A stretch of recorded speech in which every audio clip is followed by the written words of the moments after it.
Okay, let's get started. All right, welcome everyone to the 24th Spatial Productivity Lab meeting. And we'll talk today about how can generative AI boost productivity in all places, the role of local policies. My name is Bessel Vermeulen and I'm an economist at the Spatial Productivity Lab of the OECD Trento Center. And just in case you are wondering, given the topic, I can confirm to be a real person, as so are all the speakers that we have today. As generative AI, or Gen AI in short, continues to evolve its potential to drive productivity gains across regions, it's still an open question. This webinar will explore how local job markets are potentially affected by generative AI, and we will discuss the potential or expected impact of Gen AI on productivity at a global, national, and regional level. Following this, we will hear about policy measures that local governments can adopt to harness the productivity benefits of Gen AI to ensure inclusive growth. And I encourage everyone to post their questions using the Q&A function, and we'll ask the speakers to answer them on the fly, and we may be discussing some of them towards the end. You can also upvote questions that you find specifically relevant and interesting. Today we have Agustin Barzuri, a statistician of the Local Employment and Skills Unit of the Center for Entrepreneurship, SMEs, Regions and Cities of the OECD, who tell us something more about the recent work on the potential exposure of generative AI in local job markets. Then we have Francesco Filippucci, economist at the Economics Department, will tell us something about their recent analysis and calculations on the potential of productivity gains across places and across countries. And we hear of two examples of policies at the local level. We have Johanna Farnhamer, Program Manager of KA Transfer Plus program in Munich, Germany, and Lucia Erundonea, GovTech Project Manager at GOBA Madrid in Spain. But before we get started with the speakers, I would like to give the floor to Rudiger Arendt, Head of the Economic Analysis, Data and Statistics of CFE and the OECD. Rudiger, can you tell us something about your thinking of why this topic is important for productivity of regions and cities, and why they may need to consider policies for the adoption of AI technologies? Yeah, thanks a lot, Vessel. But before I do that, let me just basically greet our speakers. Thank you very much for being with us, and also to say thank you for our audience who has joined in to participate in this special session of the Spatial Productivity Lab. Generative AI, and I don't need to tell that to anybody, is obviously a very topical issue. I mean, it's been taking the world in storm. It was adapted by more than 100 million users in 2 months, which I think made it the most quickly adopted software in human history so far. But in spite of the fact that it's really kind of like, a dominating topic in the, in the talking parties and the press and everywhere, the impact it will have on production remains relatively unclear. For example, surveys still show that the adoption by companies has been relatively slow, even though when you go like to, meetings, I mean, everybody, all the companies are talking about generative AI. And economists are intensely debating the issue. What is going to be the impact of generative AI on productivity and other measures, like other economic measures? So what are going to be the key factors that are going to influence the impact of generative AI? That will depend mainly on 4 factors, as discussed in the presentation by Augustine and Francesco. First, it's going to be, which are the tasks that can actually be augmented, improved, made quicker or more effective by AI? Then what are the number of workers that are actually performing tasks where AI can make a difference? Then what is the level of adoption, also the speed of adoption of AI by companies? And then what are the general equilibrium effects? So how critical is generative AI going to be for the economy? Then we also expect that generative AI will not have a uniform effect across space. So there's going to be place-based strategies, and outcomes of the adoption of generative AI are likely to vary at the local level. And that will depend first, obviously, also on the workforce composition. Then also in different places, generative AI may be adopted at different speeds by companies.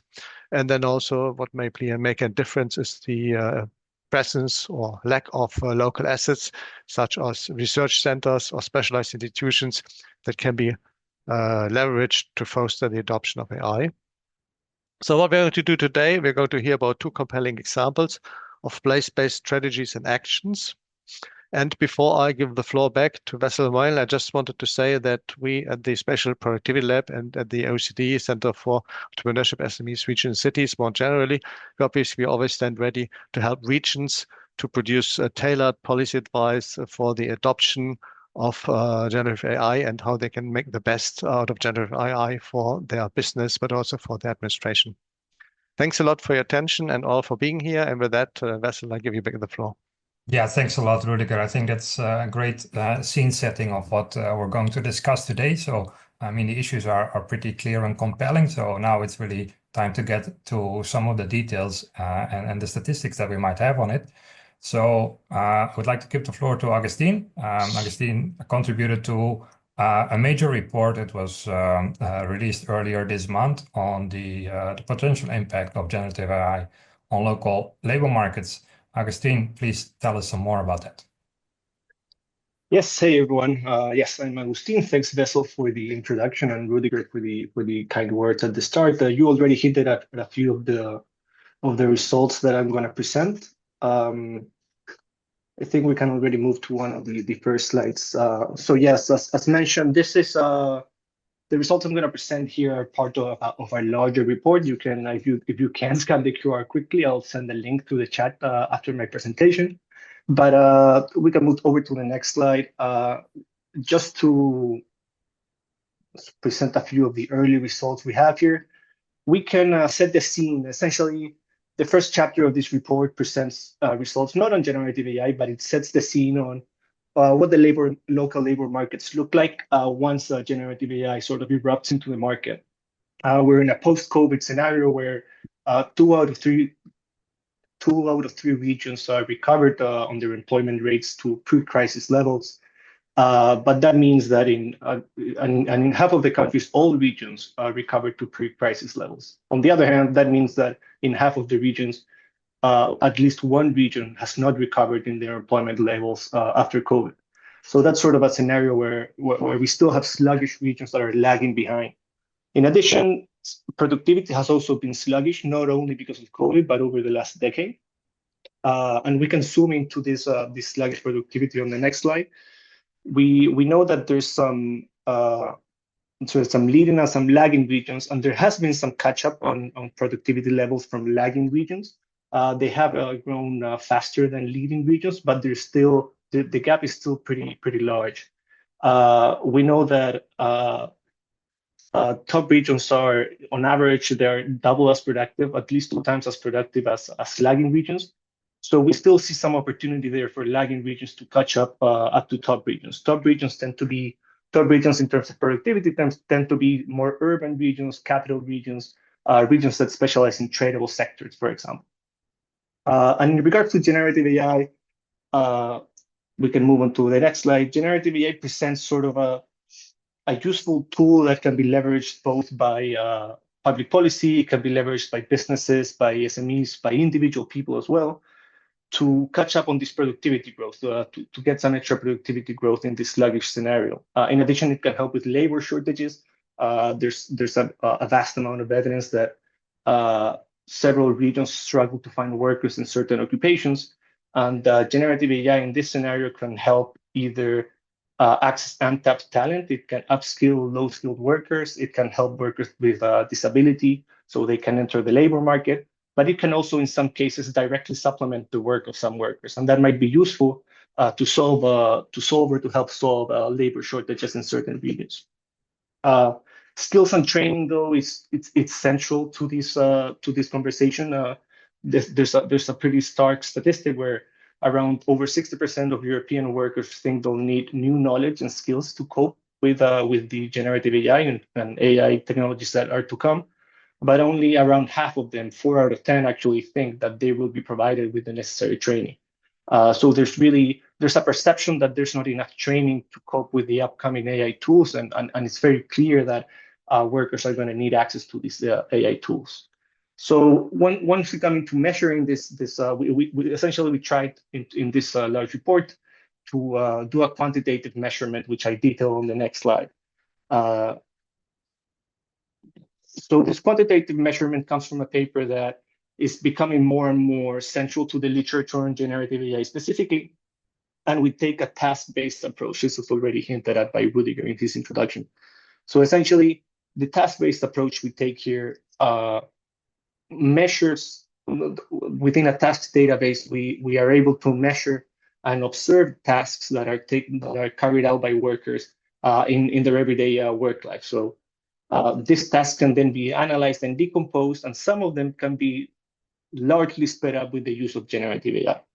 So in a very simple measure, we consider that a worker is exposed if over 20% of what they do in a day can be sped up with the use of generative AI tools. Specifically, and this is small caveat, the work that has been sped up is with ChatGPT 3.5, which is already a bit outdated, but by the time we started this work, ChatGPT 3.5 was sort of the central tool at the time. So if 20% of what they do or more can be sped up with the use of this tool, then we consider that these workers are exposed. But in addition, we have a more strict measure, which is if over half of what they do, so over 50% of their time of their tasks can be sped up with generative AI tools, then they are highly exposed. Now, we can move over to the next slide. There's one small caveat here, which is that given that our measure is so central on the time savings of the tasks, we need to consider that sometimes some tasks can be sped up with the use of generative AI, but it's the integration of this tool with everyday software that limits this time gain. So for example, I like the example of writing emails.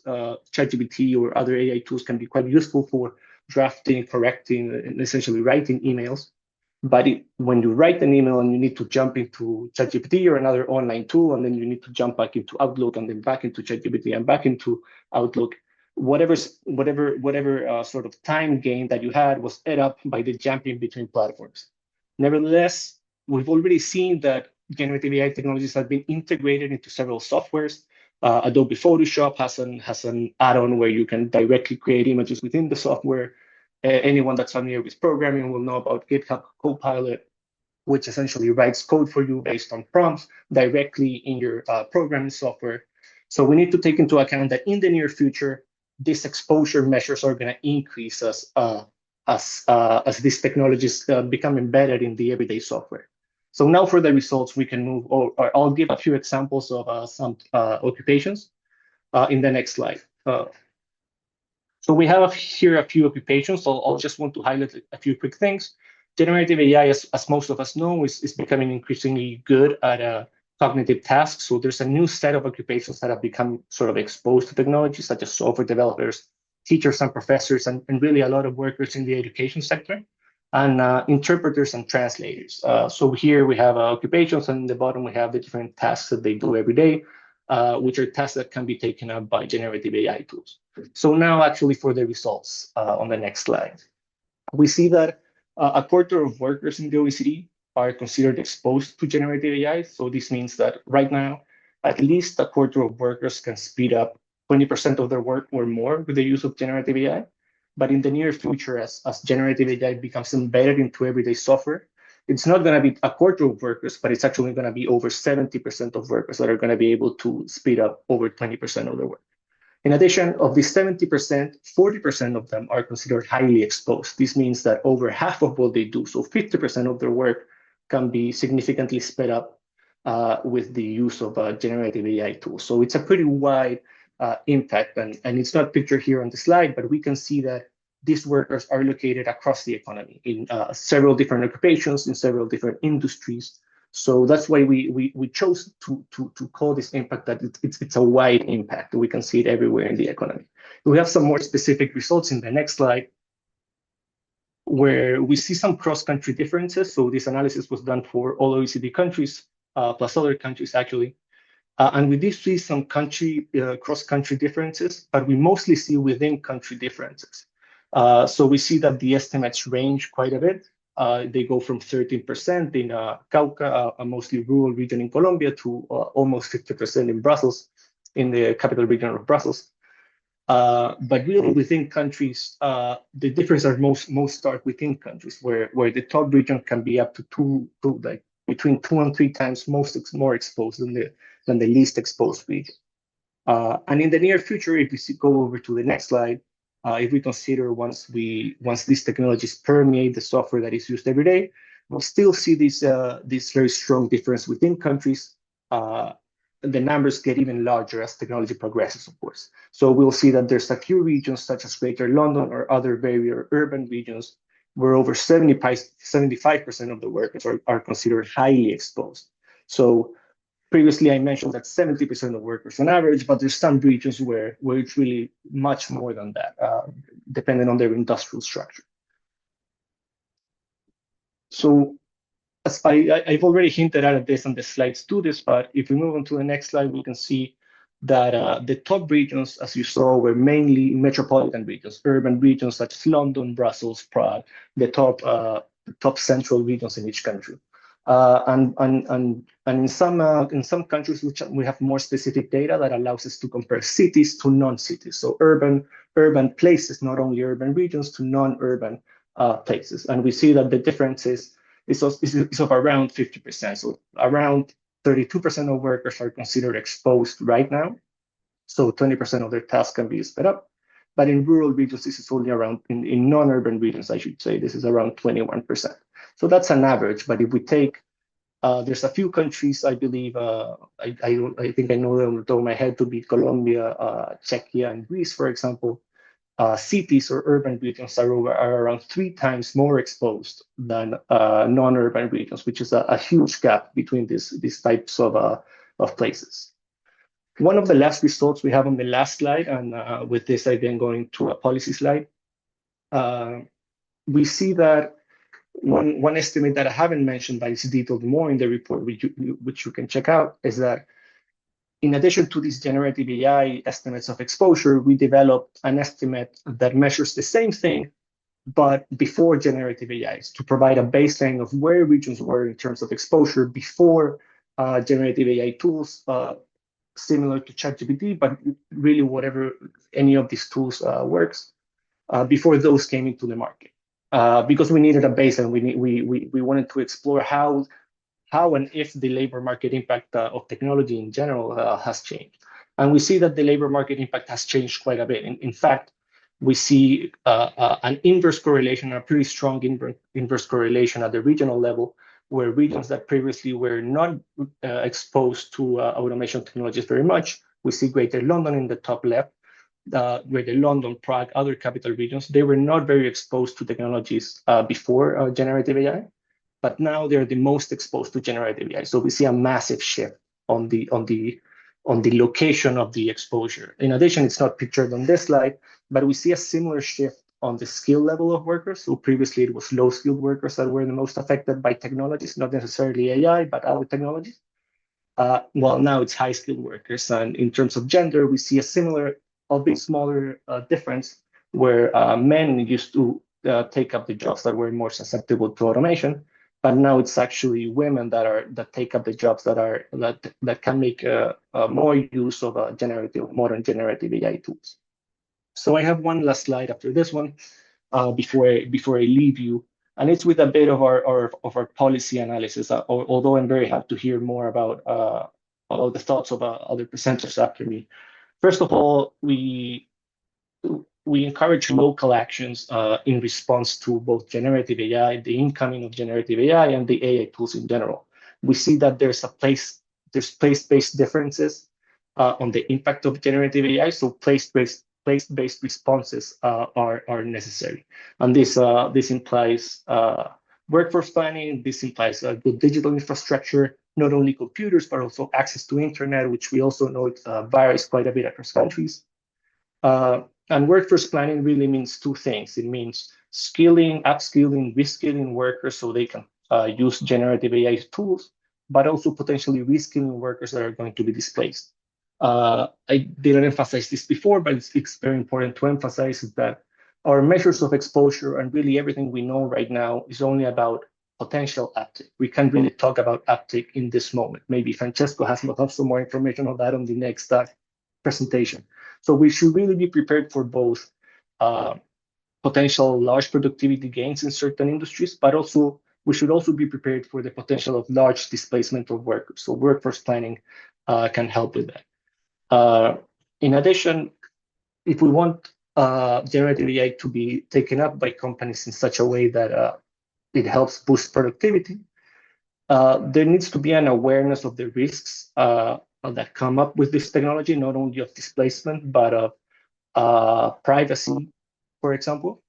And there needs to be a scenario of trust within technologies. When these technologies first came out, there was a big boom and interest in them, but eventually this boom of this use of technologies came up with a problem of trust, where everyone that used the tool was a bit skeptical of the results they got. And technology has gotten better, but there's still a big issue with trust, where some and actually several companies are skeptic to use these tools because they actually don't trust that their data is taken care of in a private and secure manner. They don't always trust the results that come with the technologies. So we need to build an environment where using these tools is both secure and correct. So just on the last slide, we have the QR code again that can be scanned. I just want to emphasize that this analysis is part of a larger report that has more analysis and detailed analysis. We have country pages if you want country-specific results, in addition to other results on the health of labor markets and labor market shortages. That's all from me. I pass on to you, Basil. Thank you very much, Agustin. Very, very interesting, very comprehensive, very clear. Thank you very much. I really liked as well that you mentioned the potential for more labor market inclusion because of these new technologies, as well as addressing the labor shortages. So it's not only about productivity, but it has potential that has across a range of issues in local labor markets. And also, while you're talking about exposure all the time, it's not necessarily exposure to job placement, as you mentioned, but it is an exposure to a potential huge productivity boost. So that's a very positive exposure that we can talk about. And so I would like to do, that's a nice bridge to Francesco, who is talk us a little bit more about how we should think about productivity boosting in OECD countries due to AI and generative AI. Francesco, floor is yours.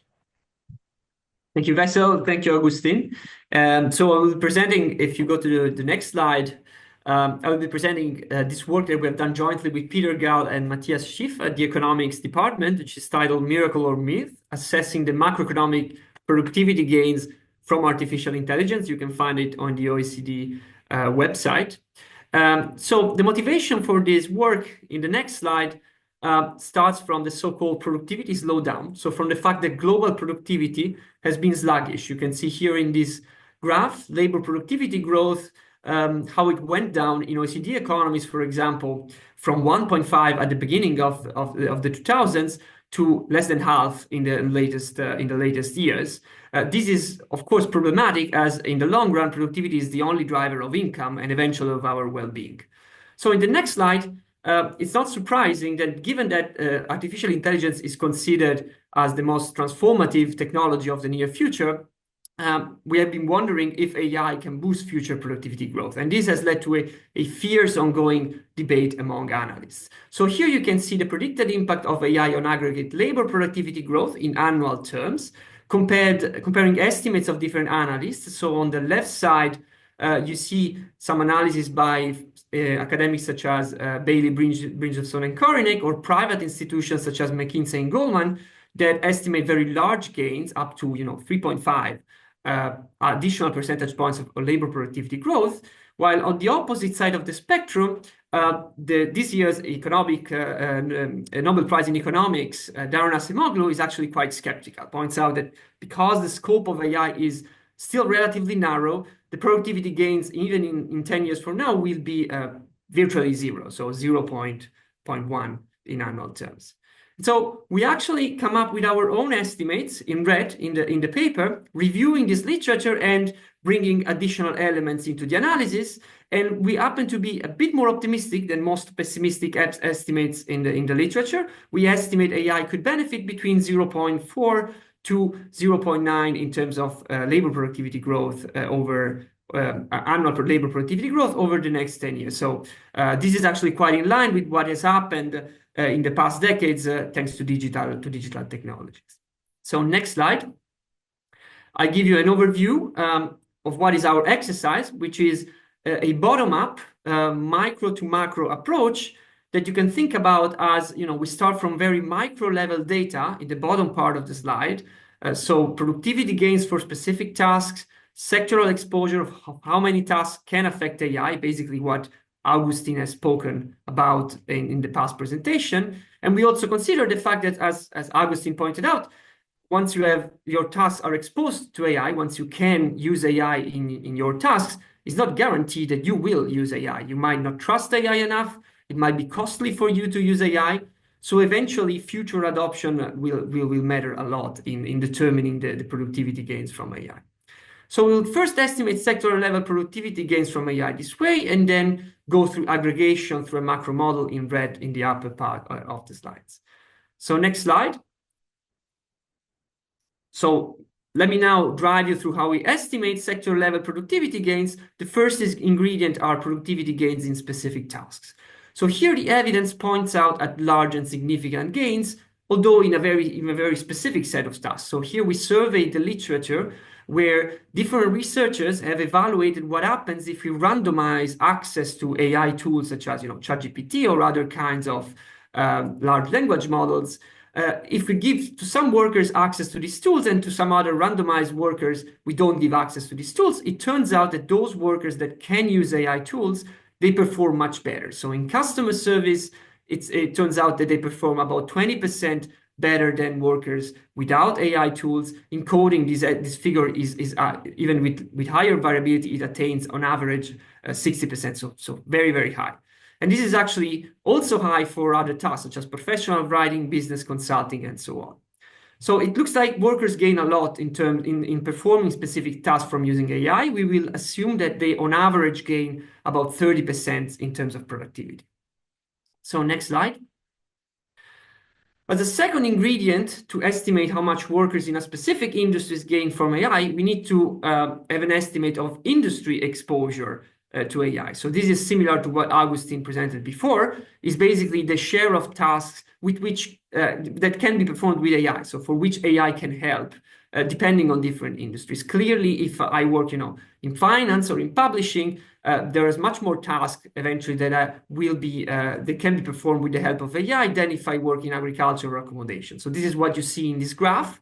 In blue, it's the share of tasks that can be performed in AI in different sectors, given the baseline capabilities of AI. So the capabilities that AI had when this study, where the data are taken from, was actually conducted, which was 1 year ago. So you can see that about 50% of the tasks in finance and IT can be performed with the help of AI, while this figure is only 10% in other industries, such as agriculture, accommodation, etc., and other manual industries.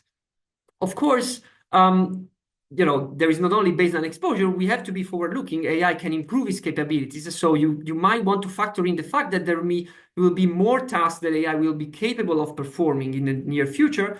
For example, through synergies with other software. This is what the green bar tells you, and it tells you that the share is much higher. It can attain about over 70% in knowledge-intensive industries such as finance and IT. So next slide, please.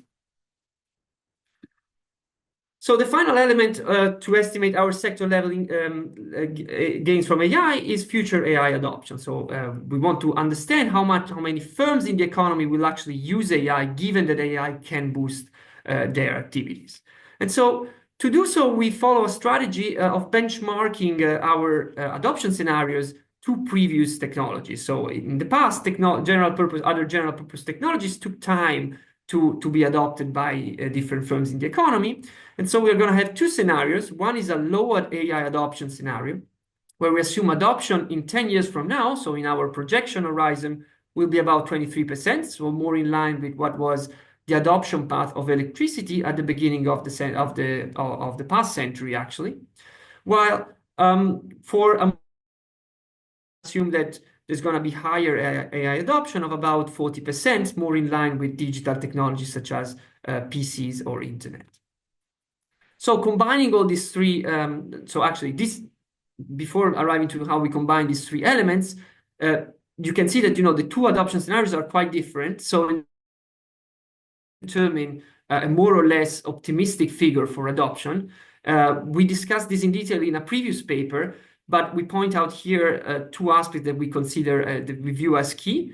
On the left, you can see how skill requirements are important for AI adoption. Here we are comparing firms that are top AI adopters or that still have AI adoption, and you can see that both in terms of technical skills and in terms of social and foundational skills, they tend to recruit much more skilled workers. So having a skilled workforce is a key requirement for adopting AI in your company.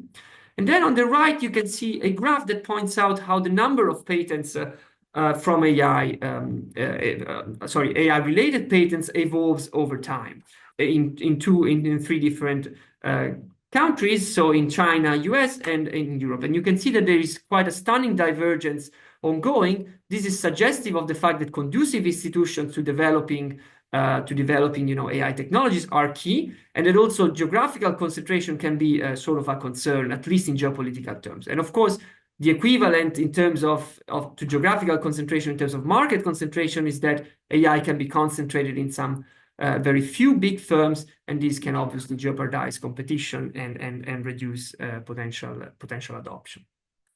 So in next slide, I point you out to what happens when we combine all our elements, all our assumptions about productivity, exposure, and adoption for each sector, and what is the estimated gain for each sector from AI. And the result is that in 10 years from now, the gains will be small in manual jobs due to mostly low exposure. You can see that they are in the left part of the graph, but they will be much higher in knowledge-intensive industries such as publishing, IT, and finance. And an interesting part of this graph is this yellow series, which combines not only higher exposure in knowledge-intensive sectors, but also supposes that these high-exposed sectors will also adopt AI quicker, which is likely. If you are set to benefit more from AI, maybe you will adopt it even quicker. And this will lead to even more divergent gains between very knowledge-intensive sectors such as finance, IT, and publishing, which will attain gains of about 20%, and more manual-intensive sectors where gains will be close to zero.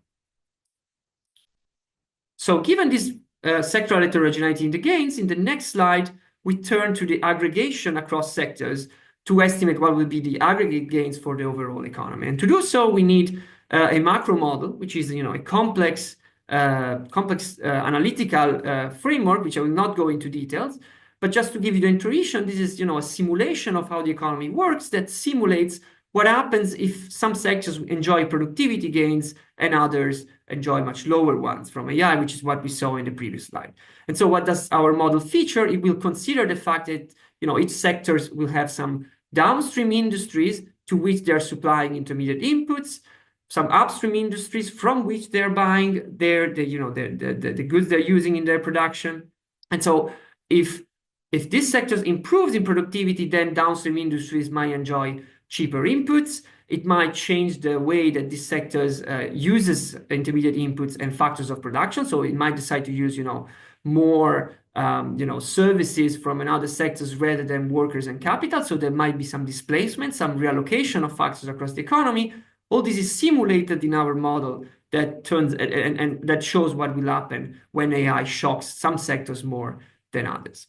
And an interesting feature that arises from this multi-sector general equilibrium model is the possibility of a so-called Baumol effect. And this is an interesting phenomenon that happened historically, was very important in the history of economic structural change.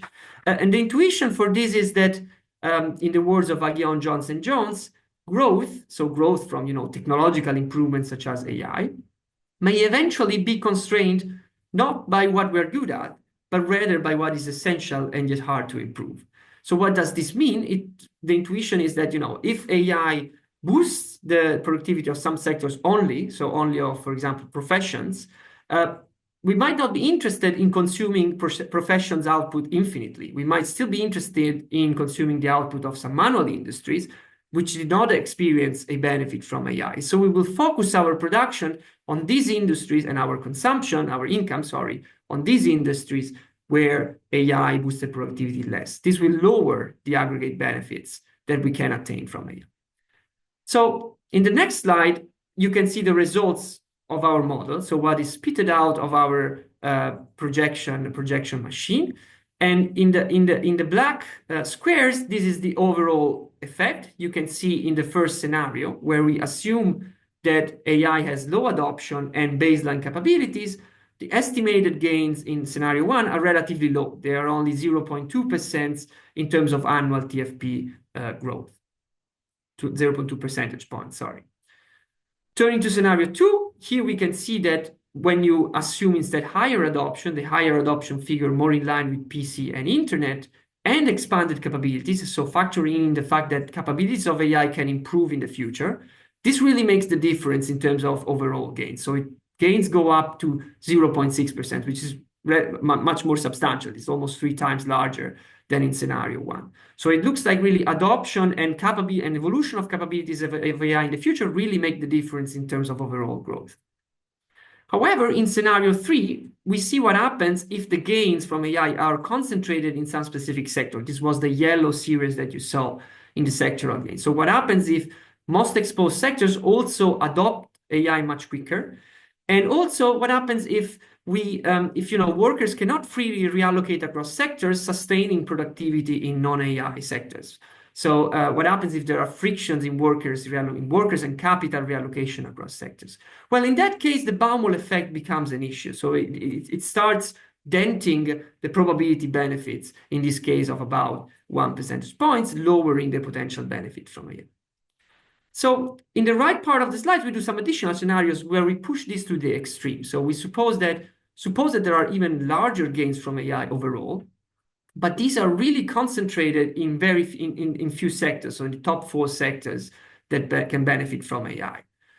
So in this case, even if the overall average gains is supposed to be higher, so you see the blue and green bars are higher, then the Baumol effect from the fact that these gains are very concentrated and then reallocation is not smooth across sectors of the economy, is so substantial that eventually the overall effect, the black estimate in the 4th scenario, is more or less the same than in the previous scenario, in scenario 2 or scenario 3. So the Baumol effect can really be important in limiting aggregate gains when gains are really concentrated in few sectors and reallocation of labor and capital is prevented. Finally, in the 5th scenario, we asked, what happens in the opposite case where the gains are boosted, but they are equalized across sectors. For example, if AI has synergies with some technologies that allows AI to boost productivity in sectors with manual tasks. So for example, if AI has synergies with robotics, this would allow sectors such as agriculture or accommodation to enjoy the benefits of AI. So the Baumol effect will disappear again because now AI is again boosting all sectors sort of equally, and the overall effect is maximized.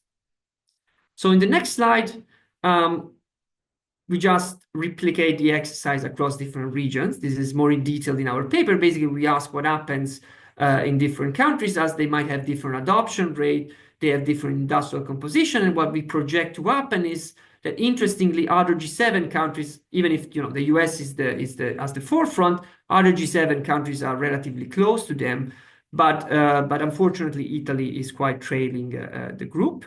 So there is some regional heterogeneity. We only do it across countries. It would be interesting to do it across regions using, for example, the estimates that Agustin presented before. And then in the final slide, we actually draw the conclusions of our exercise. So to sum up, it looks like AI can yield substantial gains, but first, the gains will depend a lot on the level of adoption and of exposure to AI. So how much AI will be spread over economies. You remember the difference between our first 2 scenarios. It really looks like high adoption makes a difference. So diffusing AI skills, building enough digital infrastructure and ensuring avoiding concentration and ensuring lively competition are key ingredients to maximize the benefits of AI.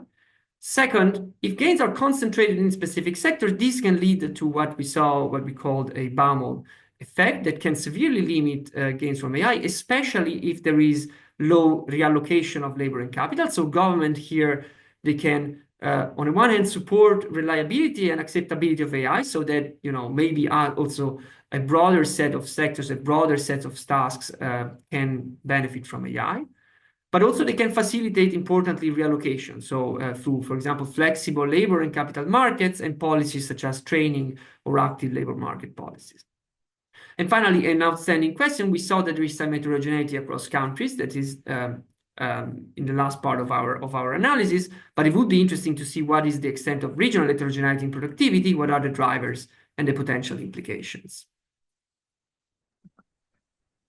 Thank you very much, Francesco. It's very interesting. It's amazing that you start with the productivity slowdown over the last 20, 25 years, and that gap that you documented can be almost completely compensated by the productivity gains that we are projecting for generative AI. So that that's an amazing feature if that would really start to happen. And also what you mentioned, the key is adoption, right? We don't know what the adoption rate is going to be. And that's very nice, because now we're going to talk to Johanna and Lucia about what they are doing to help adoption across places. So that's a very interesting kind of next step to understand a bit what can be done potentially also in terms of policies to help adoption across places. So Johanna, first for you, as I understand you've been doing this program on AI and generative AI adoption already for multiple years. So we start to use the terms now also interchangeably. So perhaps you can help us also understand a little bit better what is the difference and what makes generative AI so much different from perhaps earlier versions of AI. And what are you doing exactly in the region to help local firms adopt these technologies? Yeah, thank you so much. I'm happy to talk here about the program we've been setting up 4 years ago now. And yeah, I work at the Applied AI Initiative in Munich, Germany. And we are happy to set up this program in Bavaria with a local ministry. So if we go to the next slide, yeah, our program is called KI Transfer Plus, and it is addressing small and medium-sized companies. We are helping with the program those companies to upskill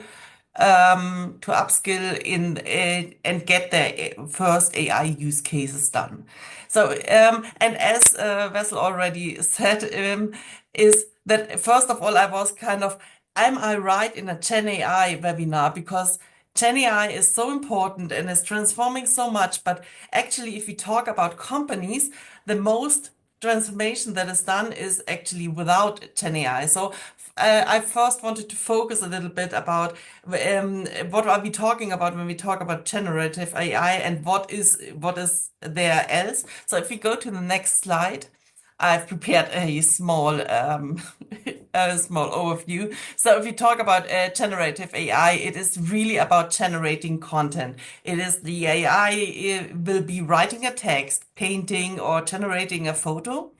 But if we talk about AI in a more general sense, then I've brought a use case here that is actually, it is you are able to do such use cases since a decade ago already. So AI in a general way is an AI solving a hard problem, and by doing a simulation of the human brain. So this is one of the use cases that is really typical for AI, is we have a pattern here, and as I'm from a technical background, it is of course of 0 and 1s, and the AI can find mistakes in the pattern, which would be really hard for a human brain, or would take ages for us to really find out. So, and on the next slide, I'm showing you why this is important if we talk about companies. Because of course we know the effects of generative AI. All of us used it and wrote emails with it or wrote a letter with it. But the potential there is really to support existing processes. There's more efficiency happening and support, and you can, for example, get support in sales processes, marketing, internal communication. And there would be so much more potential with generative AI, which is not used to the very extent, like in research, for example, and development. But if we talk about the more general aspects of AI or classical AI solutions, then we talk about the transformation of whole processes or even building up new processes and then improving the value change like in total. So when we are talking to, like when we were setting up the program, Gen AI was not really a big topic. So it was really about this AI, how to solve those hard problems. And now, of course, we have a Gen AI focus as well, but we see that the companies really benefit a lot from this classical AI solutions. So if we go to the next slide, I am very happy to introduce you a little bit about the program. It is called KI Transfer Plus, and it's a 9 month program.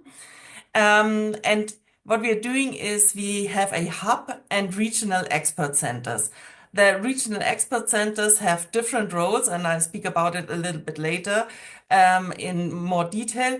It's one of the role is that there's a scaling effect if you have regional centers, and the other big, huge effect is that you get into the local areas and help those companies there. But I wanted to give you a little bit an overview of what we are doing with companies in 9 months. So we have 4 essential parts in this program. Of course, there's a lot of education there. So we teach them what AI is about, what the capabilities, and from technical side over strategy to regulation side. And we build a strategy with those companies. So we help those companies build their own AI strategy. And there's also a hands-on exploration phase in which those companies can really work practical on their own use cases. So it is kind of from a didactic point of view, from theory into practice. And one aspect of this 9 month program that is really important to those companies is the networking aspect. Because we do the program batch-wise, so it is right now it is 20 companies in one batch, and they go through this kind of similar struggles at the same time, and it's so good for them to talk about it and see what other companies are doing. And our regional centers and regional expert centers support 3 to 5 companies per batch. So if we go to the next slide, we will find some details about how this is funded. We were really happy that the State Ministry of Digital Affairs in Bavaria saw the potential in this program and set it up 4 years ago. The role of the ministry is the digital development of Bavaria, and they saw immediately the potential and necessity of AI adoption, and they focus heavily on technology transfer. And KI Transfer Plus is their prime example, their lighthouse example of what they are doing in this area. This program has an enormous funding relatively to the ministry's overall budget. So you see there's a really importance for this ministry to this program. And there's a scientific study accompanying the program from the very beginning, and it also always confirms the success of the program. And we are right now talking about an extension. So our state minister wants to extend it in the next years, and that's really we are really happy about this. So if you go to the next slide, this slide is not meant to be looked at in detail. I just wanted to show the regional aspect that we are having. So this is about the hub and spokes principle that we are using once for the one reason of scaling and for the other reason of getting really to the local areas. So we have a hub, which is the Applied AI initiative, and the tasks of the hub is that we develop the program, we set it up, we coordinate everything, we create a lot of workshops and the curriculum and like just laying the foundation for this program. But we have our spokes are our regional expert centers, are universities of applied science that are located all over Bavaria. And this program would not work with those regional expert centers. Those regional expert centers, of course, know the companies that are in their local area. So their task is to find those companies and then support them throughout the program. So they would deliver individual program content and really be the person to guide those companies and talks with them and catch their needs and everything. And of course, if you have a hub spokesprinciple, you have a really good way of scaling up. So our first batch was starting 2021. We had 2 centers, and so we accompanied 6 companies, and we scaled up every year. So 3 centers, 9 companies in the second batch. Third batch that is just ending like this week. We had 22 companies and 8 centers. And the fourth batch that is running right now is accompanying 20 companies with 8 centers again. Could we switch to the next slide, please? I wanted to emphasize that we see a huge need for small and mid-sized companies to get support now. This is like the slide here is really our experience. Like we work together with more than 200 companies, and this is what we continuously see. So big companies, they are already quite professional in using AI. Those big companies, they have an AI strategy, they have AI teams, they are very attractive on a job market for AI experts. And plus, they have a really high level of digitized processes. So AI can be used to improve those already existing digitized processes. If we look at those mid-sized companies in Germany, they really lack experience and knowledge, but they also lack people with AI skills. And they also really lack a level of digitalization to lay a foundation for AI. And of course, most of them don't have an AI strategy. And those mid-sized companies in Germany, they make 50% of value creation and jobs, so they are really of high importance. And what we see is that the gap between those big firms and the medium-sized or small-sized firms is already enormous, and it's rapidly growing. So there's a huge need for them to get support now. On the next slide, I will tell you about how much commitment those mid-sized companies need to show in Bavaria to take part in this program. This is one of the learnings we had. Like we need to be really clear of what company is ready to take part in this, and those companies that are ready have to show so much commitment. They have to pay an own contribution to this program, so that it's really they need to invest into this topic. But what is more to those companies and what is a real struggle to them is that we tell them that they have 2 full-time equivalents working on this program. Of course, they are still working in this company, but their focus need to be on this program. And this is like most of the companies tell us that they are not willing to invest that much. They are willing to invest money, but not people. And we, on the other hand, say it's not working if you're not investing people and let people work on this. They have to show management commitment, and they don't have to be afraid of this wholesome curriculum, which I just give you a small glimpse to it. So we have more than 10 workshops in this 9 months about basics.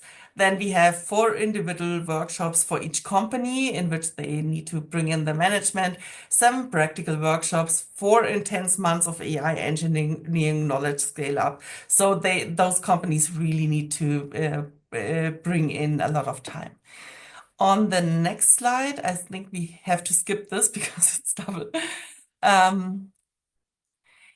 I wanted to emphasize how important this ecosystem and networking is in such a program. Mid-sized companies benefit a lot from open innovation mindset, but they are not used to it, and they are not it's not easy for them to really embrace this open innovation mindset. But we invite them all the time, and we see a lot of success and a lot of growth in those companies by just sharing experiences. And on the next slide, I have just a small deep dive of what we do with those companies in the practical phase, because everyone can, I think, imagine how an upskilling will work, like how the theory part will be. Like there's workshops, there's online courses, there's courses, but how to support such a company in a practical way that so we have several things to do with them. Of course, there's an use case development. Those companies are matched with AI engineers and who act as coaches to their teams. So the companies really have to have their own development teams if they want to do this, but they get support, external support.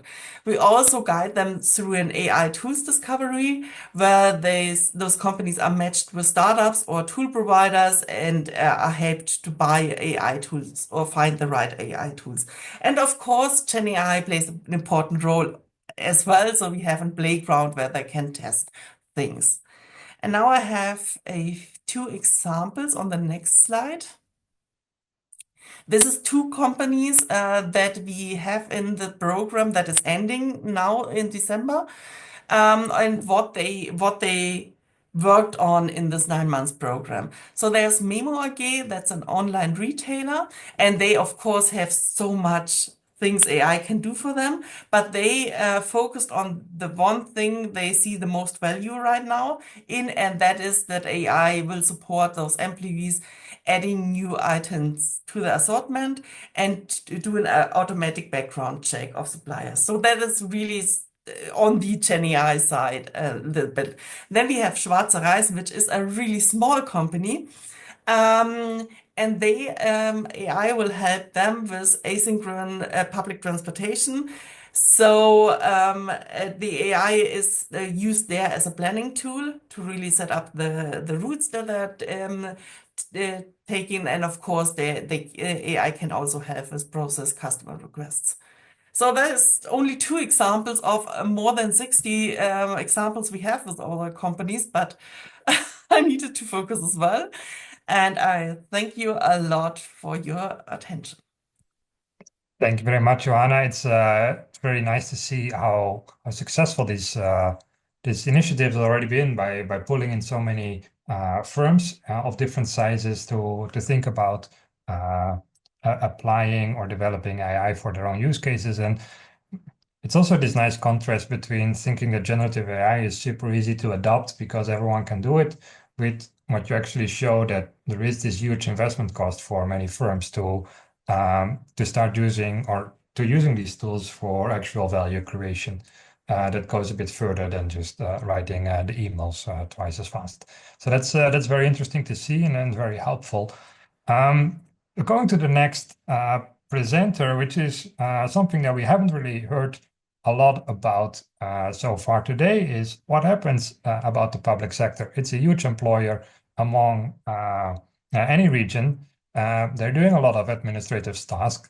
So public sector productivity boost might potentially be enormously helpful for many regions as well.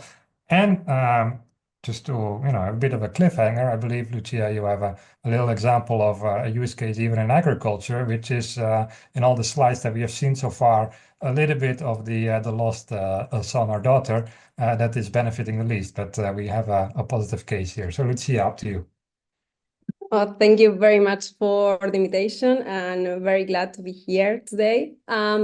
So yes, I'm going to explain a little bit what we are doing at this moment with the public administration, because I'm part of the GOVE, that is a GovTech studio that brings together the innovation of startups, scale-ups, and SMEs with the public sector to improve the public services. So please, next. Thank you. So first of all, I wanted to explain a little bit what is this concept that is GovTech. So GovTech is a strategy or an approach that's to drive the digital transformation of the public administration. So this strategy creates a practical framework for adopting and implementing technological innovations from emerging companies that are already in the market. So these cutting edge technologies that are not arriving to the public administration. And this is for addressing all these challenges that the public administration is having at the moment. So next, please. So these GovTech ecosystems offer the public administration a space for first, complement traditional technology demands through innovative solutions with high public value. So we have now, they already have technological demand, but they buy what they know. Through these innovative solutions, they can complement this offer, but they also have the opportunity to rethink the whole process of the public services, from redefining the problems to their methods of innovation procurement to the implementation of piloting and so on. And final, they can activate their role as drivers of economic opportunities for these emerging companies, right? So in the territory, they can be part of this driver in terms of innovation. So next, please. So at GOVE, we articulate the collaboration of this public administration and the private sector, focusing on 3 axes or spheres to achieve a little bit this systemic transformation. I have this graph to explain a little bit how we try to connect these 2 worlds that seems very apart. So in one side, the pink one, we have the public sector. So we try to help the development of internal dynamic capabilities. This is the public sector teams able to identify, test, and integrate new solutions into their institutions. On the other hand, we have the blue sphere, that is the GovTech ecosystem and its development. So we promote the collaboration between small and large companies, the investment in GovTech technologies, the acceleration of startups with GovTech potentials,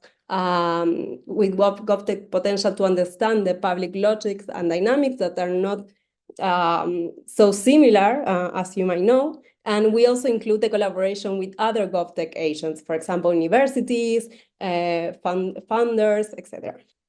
And in the middle of these 2 worlds, we have the connection between these 2. So we call this the entrepreneurial public procurement. This is an invented, we invented this concept, so it's not something that you will find in Wikipedia. But this is the idea is to push forward innovation in public procurement to open up a little bit the public market to new providers, because nowadays they have barriers for startup and SME to go and to sell to the public administration. So next, please. So here we have a little bit the GovTech ecosystem in Spain, because this is something that is growing around the world, and Spain is not the exception. So we have innovation public laboratories focused on GovTech, as for example, the GovTech Lab Madrid, that actually is the one that I'm coordinating at the moment, is the innovation public the innovation GovTech laboratory that is the regional government of Madrid. So we work with different cities around Madrid to help introduce startup solutions and to pilot them. We also have the Madrid GovTech that is from the city of Madrid. So Madrid is kind of a really GovTech region. But we also have in the north, in the Basque Country, the GovTech Vizcaya, that is from the regional government of Vizcaya. And we also have other kind of laboratories, more European focus, for example, the GovTech for All, that is an European project on GovTech, and Catalonia is part of it. And finally, we have the GovTech Latam, that I know that is not Spain, but we are guiding it from GOVE, and we have a lot of synergies and collaborations with all these GovTech labs that we have in Spain. So please, next. So in these GovTech labs, we are testing and implementing different technological solutions from startups, and many of them are using generative AI. So today I wanted to bring you some examples on how public administrations in Madrid and the Basque Country are adopting these technologies and the results. So now we have the cases. So we have the first one, that is the generative AI for improving internal efficiencies. This is one of the cases that we have, that is the knowledge management in Alcorcón, that is a city near Madrid. This is part of the GovTech Lab Madrid, and we have been working with them for the past 2 years. And they have this problem that is very common in the public sector, and I have to say in the private sector too, that is that they didn't have centralized and well-organized the bureaucratic procedures and protocols from the city council. So they decided to start with the sport department, that is one of the key areas of the city because they are very active in the sports. And the solution that they came up with the startup that is called Design was a virtual assistant that uses natural language processing to optimize the knowledge management at the sport department. So the assistant was powered by a large amount of relevant information, for example, legal documents, previous grants, the knowledge of the public officials, that I have to say that they have it in like 2 people or in paper. So they centralize all this information, and now the virtual assistant can answer questions about procedures and guide public officials step by step through them. One of the benefits of this project, of this pilot, was not only to make the knowledge accessible, that it was like the first time, but also the ability to train new public agents quickly and in a standardized way. The thing is that here we had this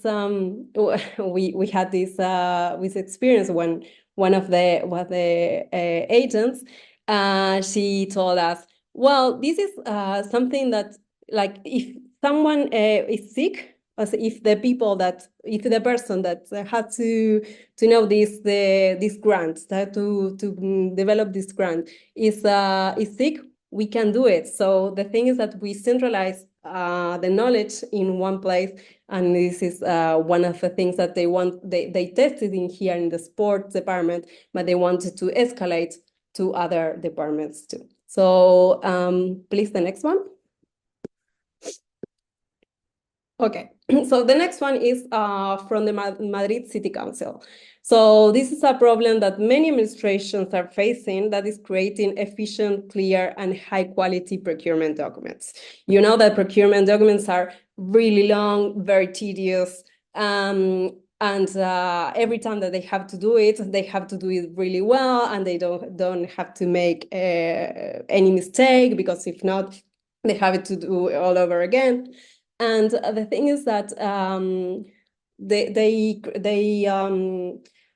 pilot with this tool that is called BitGenius, that is designed by Whitebox, and it's an automated system for generating public tender documents. So it uses a large database of procurement records, LLMs, and retrieval augmented generation, or RAG methods, to produce a new procurement documents, and where the public officials introduce the specifications of the tender, and the tool creates the procurement document sections.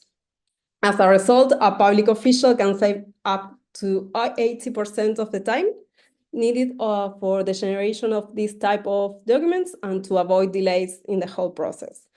So this is very, well, I have to say that in public administration, this is one of the the craziest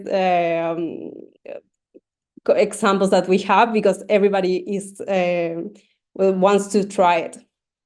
So next, please. So here we have one of the, this is an example that is changed a little bit the scope because it's not so administrative in some way. So we have this generative AI for rural areas that is in the context of the GovTech Vizcaya. That is the one, the laboratory of the region of Vizcaya. So the Department of Agriculture from the regional government of Vizcaya wanted to redesign the registration process for newborn cattle. So this registration process, that I didn't know this, but is used up to 1,800 times per year by farmer. And despite the fact that they can do it online, they don't use it. It's kind of, they don't use it. They usually go near the village near the farm, to the public office with all the papers for registration, and it's always before the official deadline. So the pilot was developed by Dataka, a startup that developed a conversational AI named Kide that is accessible via an interface that looks like WhatsApp, that is a channel that is commonly used by farmers. So this was very good because farmers didn't have to adopt it. It's more something that they already know how to use. So this assistant guides farmers step by step, automating data collection and the creation of official documents for registration for each animal. So the benefits of this process is that the channel allows farmers to avoid going to the office personally and making the process more efficient and easy, and also with the language and the language and the dynamics of the farmers. So it's a really nice example. So we have the last one that is regarding heritage. So this is also for the from the GovTech Vizcaya, and it's related to inefficiencies in evaluating heritage properties that is called caseríos, that are traditional houses from the region. So the current process involves site visiting, historical research, and report writing. All this data was managed manually, and it was unstructured, and well, they can't find it very easily, and making very difficult the consultation and the reuse of this information. So the pilot was developed by DataPeak, and it's a platform that integrates historical, geographical, and architectural data that combines AI and computer vision to analyze unstructured information. So it creates automatically detailed conservation reports, offer intuitive visualization tools, and use generative AI with also RAG to improve user interaction. So the user can go through this assistant and ask for information about these caseríos. Also, the opportunity here is to optimize the heritage information collection, but not only for the public officials, but also for the citizens, because for the consultation, they had to go to the offices, and it was less practical. So next. So now that we had a little bit the what we have done and what and our experience in terms of the adoption of generative AI, and I have to say AI in general by public administration, that actually is very aligned with the ones the challenges that are proposed by the OECD GovTech policy framework that that was published a few months ago, and we saw today actually in the presentations. So we have some challenges for the adoption. So the first one is the need for a robust and flexible digital public infrastructures to enable the deployment of innovative solutions. This includes to have interoperable data systems, for example. Many of the projects that we have that we have coordinated, the first action was to build the database because they have it in different Excels with different structure, with different purposes.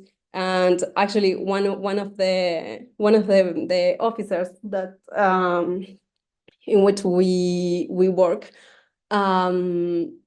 she said, like we didn't know that building a database was so difficult. So this is always the first thing that we have to do when we try to implement this kind of projects.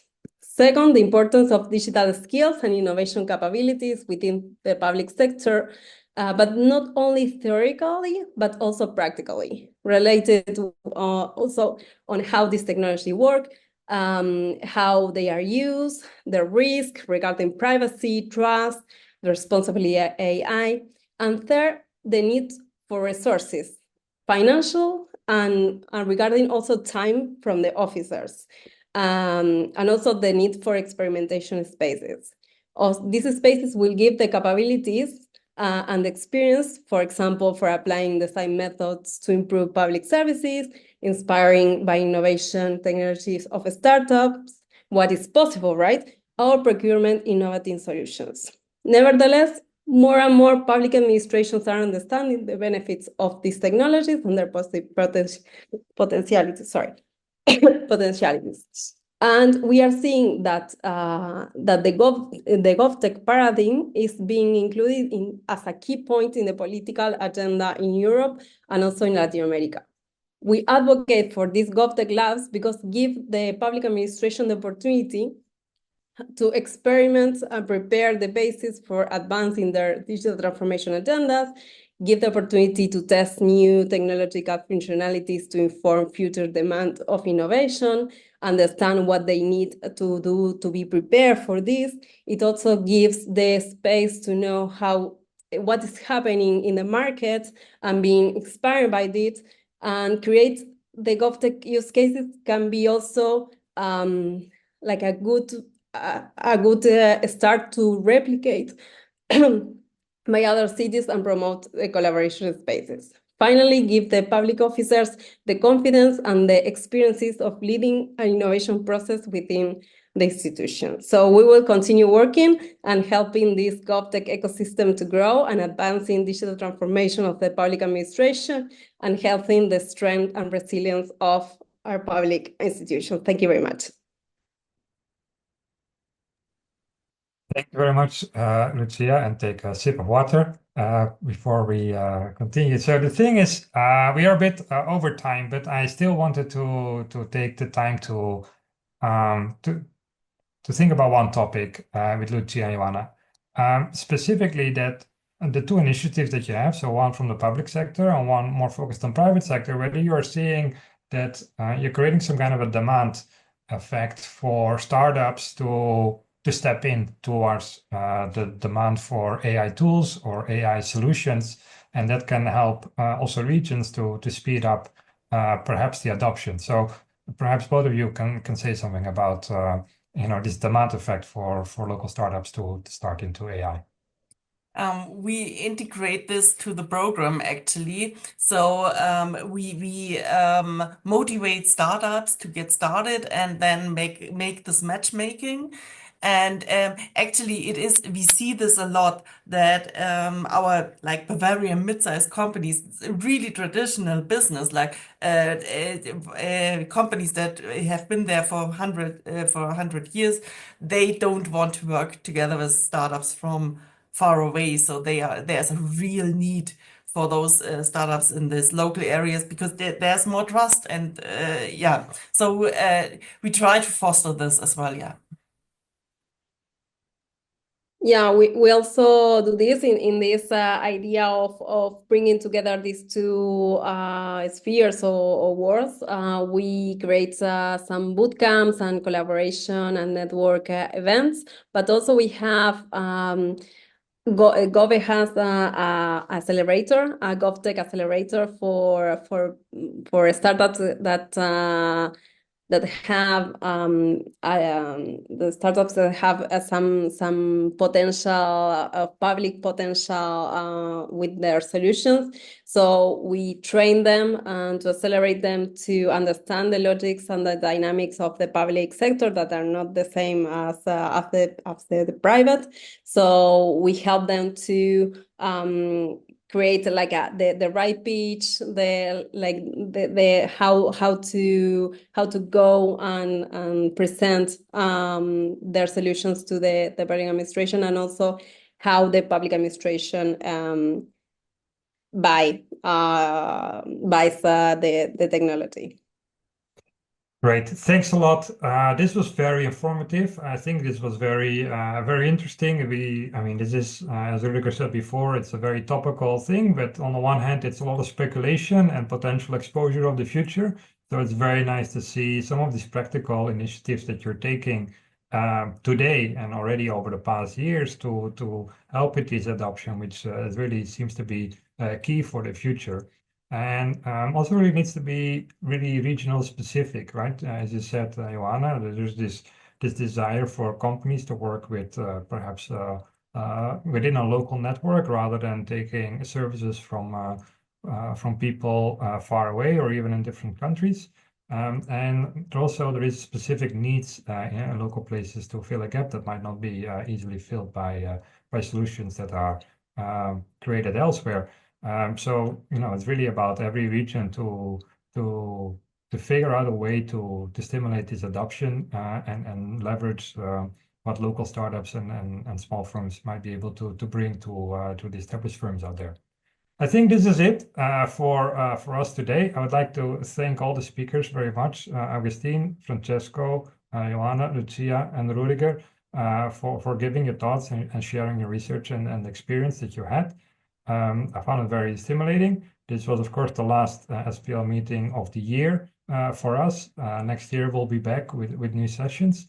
I would like to wish everyone a very happy 2025 already, and hopefully some nice break and holidays in the next couple of weeks.